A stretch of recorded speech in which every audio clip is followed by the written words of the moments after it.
لعشاق المكرونة يجمعوا معانا أطعم وألذ طبق مكرونة هنعمله بطريقة مختلفة، والطعم بقى واو حكاية. يلا بقى بينا نشوف هنعمل المكرونة القمر بتاعتنا دي ازاي. اللهم صل وسلم وبارك على سيدنا محمد وعلى آله وصحبه وسلم. ازيكم يا أحلى إخوات في الدنيا؟ يا رب تكونوا بألف خير. أنا معايا كده طاسة حطيتها على النار، حطيت كده قطعة زبدة أو معلقة سمنة، حسب ما انت عايزة يعني، أو زيت. وهضيف كده معلقة من الزيت، بس بصراحة المكرونة في الزبدة والسمنة تبقى لها طعم تاني خالص. وبعد كده هنزل بيه الكبدة، دي كبدة بلدي من عند الجزار، طبعا ما بتتغسلش الكبدة، ما بتتغسلش خالص. طبعا الكبدة الكمية اللي انت حابة تعمليها. هديها كده تشويحة كده لمدة دقيقة، وبعد كده هنزل ببصلاية كده انا فرماها فرم ناعم بالشكل ده، ومعايا كده معلقة صغيرة من الفلفل الاسمر، ومعايا كده رشة من جوز الطيب، ده اختياري لو مش حابة مفيش اي مشكلة، بس بصراحة بتدي تست عالي قوي الاكلة بتاعتنا.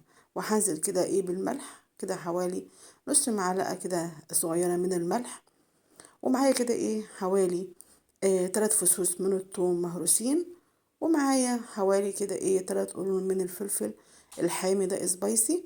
لو مش حابة الحامي ممكن تضيفي اللي هو الفلفل الحلو. ومعايا كده معلقة صغيرة من دبس الرمان، انا عملته معاكم قبل كده على القناة وهعمله تاني برضو وهنزله. تشويحتين بس كده لحد كده من الخضر كده يدوا الكذا بس بسيط. وبعد كده هنزل بقى بالمكرونة، دي مكرونة شريط انا سلقاها بمية عادية من الحنفية، وحبة ملح في قلب المية زي ما بتسلقوا المكرونة العادية خالص. طبعا اي نوع مكرونة انت حابة تعمليه، مش شرط المكرونة الشرايط يعني. وبعد كده هنزل بحوالي 3 معالق كبار من حب الرمان. طبعا انا بشتغل على نص كيلو من المكرونة. طبعا الكبدة الكمية اللي انت حباها.